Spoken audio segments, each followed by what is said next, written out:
Subscribe करिए हमारे channel target UP TET CTET को और बेल आइकन को दबाइए।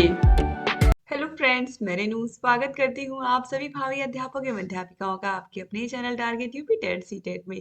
दोस्तों, आज की इस क्लास में हम पढ़ने वाले हैं आपके डिलीट फोर्थ सेमेस्टर के थर्ड पेपर यानी कि साइंस विषय के मोस्ट इंपॉर्टेंट अतलगुत्ती क्वेश्चन की सीरीज में क्वेश्चन नंबर 101 से 2 पार्ट हमने कंप्लीट पढ़ लिया है और आज की क्लास में हम तीसरा पार्ट देखने वाले हैं। तो चलिए स्टार्ट करते हैं क्वेश्चन नंबर 101 से। इससे पहले की क्लासेस अगर आपने नहीं देखी है तो डिस्क्रिप्शन बॉक्स और कमेंट बॉक्स आप चेक कर लीजिएगा, वहां पर आपको लिंक मिल जाएगी। तो क्वेश्चन नंबर 1 है, किसी परिपथ में 5 एम्पियर की धारा 1 घंटे के लिए प्रवाहित की जाती है तो आवेश की मात्रा की गणना करिए। बहुत ही आसान सा फॉर्मूला है, I equal to Q upon T के। ठीक है, I जहां पर क्या है, विद्युत धारा, यहाँ पर 5 एम्पियर इसकी वैल्यू दी हुई है। इसके अलावा यहाँ पर समय टी की वैल्यू भी बताई गई है 1 घंटा। 1 घंटे में कितने मिनट होते हैं, 60 मिनट। 60 मिनट और 1 मिनट पे कितने सेकंड होते हैं, 60 सेकंड। यानी कि यहाँ पर 60 गुणे 60 जब हम करेंगे तो हमें मिल जाएगा 3600 सेकंड, क्योंकि 1 घंटे में 60 मिनट होते हैं और 1 मिनट में 60 सेकंड होता है। तो 60 मिनट में कितना सेकंड होगा, तो 60 से फिर मल्टीप्लाई कर देंगे। 1 मिनट में 60 सेकंड और जब हम 60 से मल्टीप्लाई कर देंगे तो ये पूरा का पूरा 1 घंटे में कितने सेकंड होते हैं ये निकल के आ जाएगा, यानी कि 3600 सेकंड होते हैं। तो बस यहाँ पर ये फॉर्मूला हम लगा देंगे। आई की वैल्यू पता ही है, टी की वैल्यू हो गई 3600, क्योंकि इसको हमने 1 घंटे को कन्वर्ट कर लिया किसमें, सेकेंड में। तो ये आ गया 3600 सेकेंड। अब यहाँ पर हम नॉर्मली यहाँ पर क्या करेंगे, अब यहाँ पर देखिए I is equal to Q upon T के। तो यहाँ पर I इंटू टी किसके बराबर हो जाएगा, क्यू के। ठीक है, तो यहाँ पर आप देखिए वही चीज यहाँ पर किया गया है, Q is equal to I into T के लिख दिया गया है, जहां पर I की वैल्यू कितनी है, 5 है और T की वैल्यू 3600 सेकेंड। अब 5 का यहाँ पर मल्टीप्लाई करेंगे तो ये जब गुणा करेंगे तो ये आ जाएगा 18,000 कूलाम के, यानी कि जो क्यू का जो आवेश है वो 18,000 कूलाम के बराबर होगा अगर किसी परिपथ में 5 एम्पियर की धारा 1 घंटे के लिए प्रवाहित की जाती है तो उसमें आवेश कितना हो जाएगा, 18,000 कूलाम। क्वेश्चन नंबर 102 है, विद्युत धारा अदिश राशि है, स्पष्ट करिए। तो आवेशित कणों के प्रवाह की दिशा से परिभाषित होती है, इसीलिए यह एक अदिश राशि है। यानी कि जो विद्युत धारा की दिशा है वो कणों के प्रवाह की दिशा से ही परिभाषित होती है, इसीलिए ये एक अदिश राशि है। 2021 में पूछा हुआ प्रश्न है।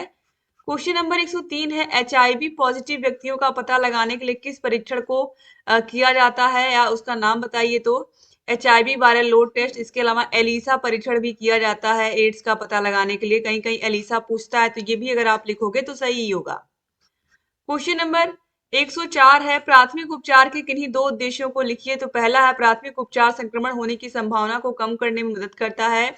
अगर किसी भी व्यक्ति को प्राथमिक उपचार मिल जाता है चोट लगने के बाद, तो ये एक तरीके से वरदान भी साबित होता है, कह सकते हैं। मामूली कट या घाव की उचित देखभाल करने से स्थिति खराब होने से बच जाती है। क्वेश्चन नंबर 105 है, चुंबकीय क्षेत्र क्या है। चुंबक के चारों ओर का वह क्षेत्र जिसमें चुंबक के प्रभाव का अनुभव किया जाता है चुंबकीय क्षेत्र कहलाता है। आवेश का मात्रक क्या है, तो देखिए एकांक आवेश किसे कहते हैं, 2022 में ही पूछा हुआ प्रश्न है। तो आवेश का मात्रक कूलाम है, अभी आपने पहले क्वेश्चन नंबर 101 में देखा है। एकांक यानी कि 1 कूलाम आवेश वह आवेश है जो अपने से 1 मीटर की दूरी पर निर्वात में रखे अपने के बराबर समान आवेश को 9 इंटू 10⁹ न्यूटन के बल से प्रतिकर्षित करता है।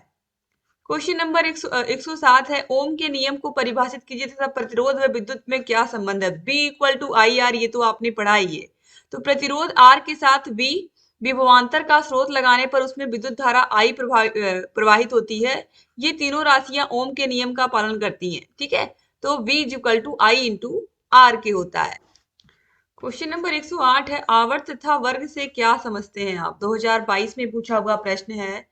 तो आवर्त तत्वों के परमाणु भार की वृद्धि क्रम में क्रमबद्ध करने पर क्षैतिज कतारें प्राप्त होती हैं, जिन्हें हम आवर्त कहते हैं। ठीक है, तो आवर्त इस तरीके से होते हैं और जो वर्ग होते हैं वो इस तरीके से खड़े होते हैं। ठीक है, तो आवर्त नियम के अनुसार तत्वों को परमाणु भार के वृद्धि क्रम में क्षैतिज कतारों में सजाने पर समान गुण वाले तत्व एक ही ऊर्ध्वाधर कालम में उपस्थित रहते हैं और इन्हें वर्ग, जैसे क्षारीय धातुएं, क्षारीय मृदा धातुएं, इनको हमने एक कैटेगरी में बांटा हुआ है। तो ये ऊर्ध्वाधर जो कॉलम होते हैं इनको हम वर्ग कहते हैं। क्वेश्चन नंबर 109 है, खनिज एवं धातु से आप क्या समझते हैं? तो भूपर्पटी में प्राकृतिक रूप से जो तत्व या यौगिक पाए जाते हैं वे खनिज कहलाते हैं, और ऐसे तत्व जो इलेक्ट्रॉन को त्याग कर धनायन प्रदान करते हैं वे धातु कहलाते हैं। 2022 में पूछा हुआ प्रश्न है। क्वेश्चन नंबर 110 है, एलिसा परीक्षण क्या है? तो डायरेक्ट एलिसा तकनीक एक परीक्षण है जिसमें एक एंजाइम लेवल एंटीबॉडी का उपयोग सॉल्यूशन घोल में उपस्थित एनालाइट से बाइंड के होने के लिए करते हैं। ठीक है, यहाँ पर बाइंड होगा, बाइंड होने के लिए उपस्थित एनालाइट से बाइंड होने के लिए करते हैं। एक बार बाइंड होने पर एंजाइम लेबल एंटीबॉडी रंग बदलने के लिए सब्सट्रैक्ट के साथ रिजेक्ट कर सकती है, यहाँ रिएक्ट होगा दोस्तों, जो एनालाइट की मात्रा का पता लगाने में सहायक होती है। इसके बाद देखिए क्वेश्चन नंबर 111 है, आवेश विभवांतर और कार्य में संबंध बताइए।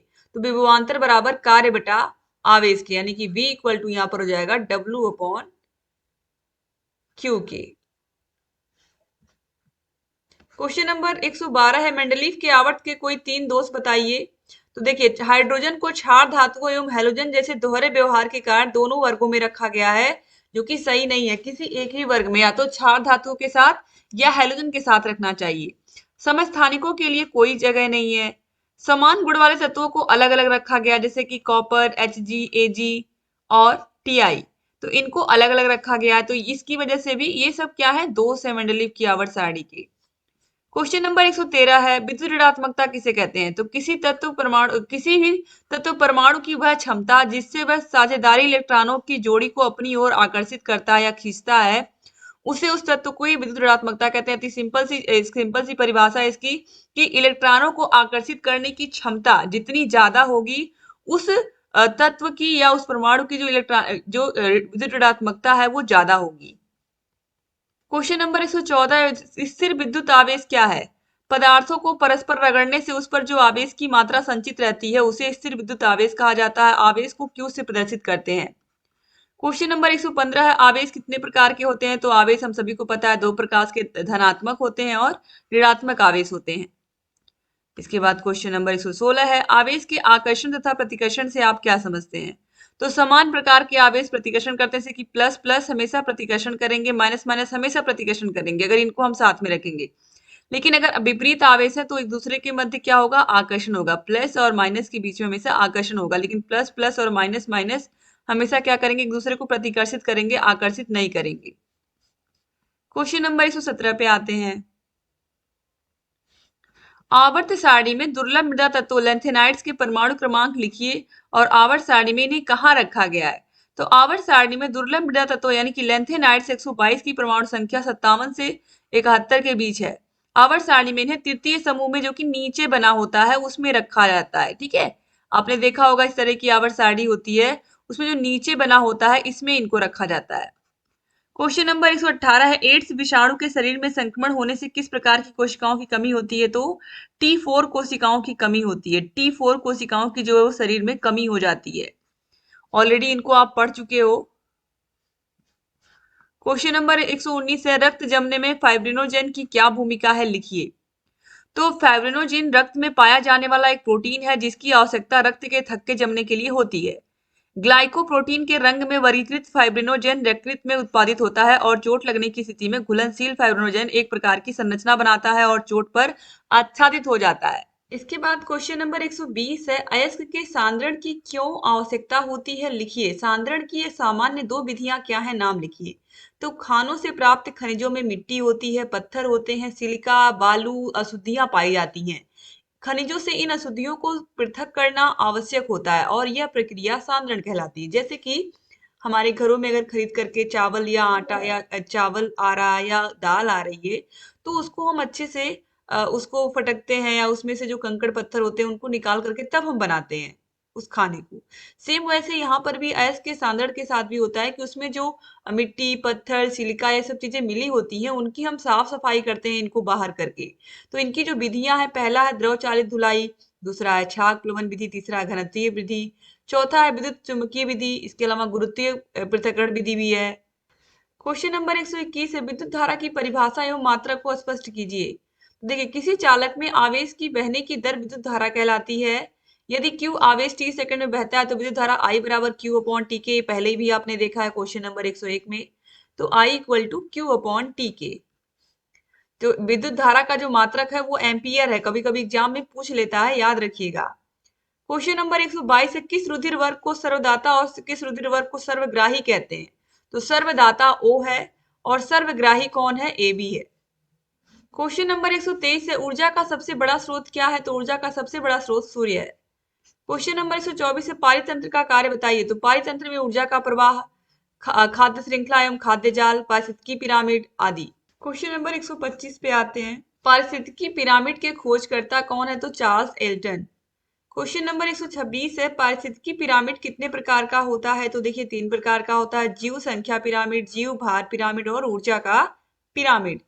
क्वेश्चन नंबर 127 है, किसी तत्व को मिट्टी के तेल में रखते हैं, कौन सा तत्व है जिसको हम मिट्टी के तेल में रखते हैं? तो सोडियम को, जैसे ही आप निकालोगे बाहर ये जलने लगेगा। क्वेश्चन नंबर 128 है, किस तत्व की विद्युत ऋणात्मकता सबसे अधिक होती है? तो फ्लोरीन की होती है, याद रखिएगा। क्वेश्चन नंबर 129 है, मेंडलीव का आवर्त नियम बताइए। तो तत्वों का भौतिक एवं रासायनिक गुण उनके परमाणु भारों के आवर्त फलन होता है, जबकि जो आधुनिक आवर्त सारणी है वो परमाणु क्रमांक मानती है यहाँ पर। क्वेश्चन नंबर 130 है, अयस्क किसे कहते हैं? वे खनिज पदार्थ जिनसे धातुओं को सरलता से निष्कर्षित किया जाता है, यानी कि धातुओं को निकाला जाता है, वे अयस्क कहलाते हैं। क्वेश्चन नंबर 131 है, धातु कर्म किसे कहते हैं? अयस्कों से धातुओं के निष्कर्षण तथा परिष्करण में शामिल समस्त प्रक्रमों को धातु कर्म कहते हैं, इसमें धातु की क्या होती है? सफाई होती है। क्वेश्चन नंबर 132 है, यूरेनियम धातु का निष्कर्षण मुख्यतः किस अयस्क से किया जाता है? तो पिंच ब्लेंड। क्वेश्चन नंबर 133 है, तांबा के 2 अयस्कों के नाम लिखिए। तो क्यूपराइट और कॉपर पायराइट। इसके बाद क्वेश्चन नंबर 134 है, एल्यूप्राइट के 2 अयस्कों के नाम लिखिए। तो एल्यूप्राइट के 2 अयस्क हैं, क्रायोलाइट और बॉक्साइट। तो दोस्तों याद रखिएगा, जो एल्यूमिनियम है वही है ये। तो क्रायोलाइट बॉक्साइट क्या है? ये एल्यूमिनियम के अयस्क हैं। क्वेश्चन नंबर 135 है, कैल्शियम के 3 अयस्कों के नाम बताइए। तो एस्बेस्टस, डोलोमाइट, जिप्सम, ये सब कैल्शियम के अयस्क हैं। क्वेश्चन नंबर 136 है, हार्ड सिल्वर किसे कहते हैं? तो हार्ड सिल्वर सिल्वर क्लोराइड को ही कहते हैं। तो दोस्तों आप लोग यहाँ पर कॉन्टेक्ट नंबर देख रहे होंगे हमारा।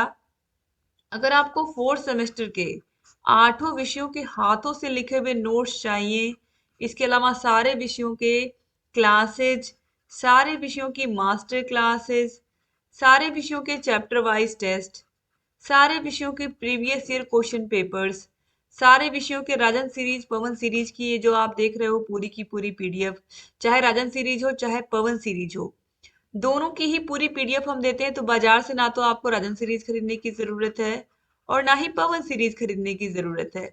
ये दोनों ही सीरीज आपको हम पूरा का पूरा पीडीएफ ही इनके सारे 8 के 8 विषयों का दे देते हैं। तो ये सब आपको मिलते हैं हमारे ऐप में। ऐप का नाम है अस्तित्व अकेडमी। ऐप की link description box comment box में मिल जाएगी। ये हमारा कॉन्टेक्ट नंबर है 7705 95 4549। इस पर कॉल करके मैसेज करके आप सारी जानकारी हमसे ले सकते हैं। तो सारी क्लासेस को भी आप देख सकते हैं, सारे के सारे वीडियोस को भी देख सकते हैं। और ऐप में पढ़ने का सबसे ज्यादा फायदा ये होता है कि आप डिस्ट्रैक्ट नहीं होते हो, कोई ऐड कोई प्रचार नहीं आता ऐप में, तो आपका समय भी बचता है और सारे के सारे विषय आपको एक ही प्लेटफॉर्म पर मिल जाते हैं और आपको भटकना नहीं पड़ता। ठीक है, तो आप लोग जरूर चैनल से जुड़िए और आप कोर्स को जरूर ले लीजिए दोस्तों। और अगर अभी तक आपने हमारे channel target UP TET CTET को सब्सक्राइब नहीं किया तो प्लीज सब्सक्राइब कर दीजिए हमारे चैनल को। डिस्क्रिप्शन बॉक्स और कमेंट बॉक्स में आपको लिंक मिल जाएगी। ये हमारा इंस्टाग्राम आईडी है, आप हमें फॉलो कर सकते हो इंस्टाग्राम पर। थैंक यू सो मच दोस्तों, जय हिंद।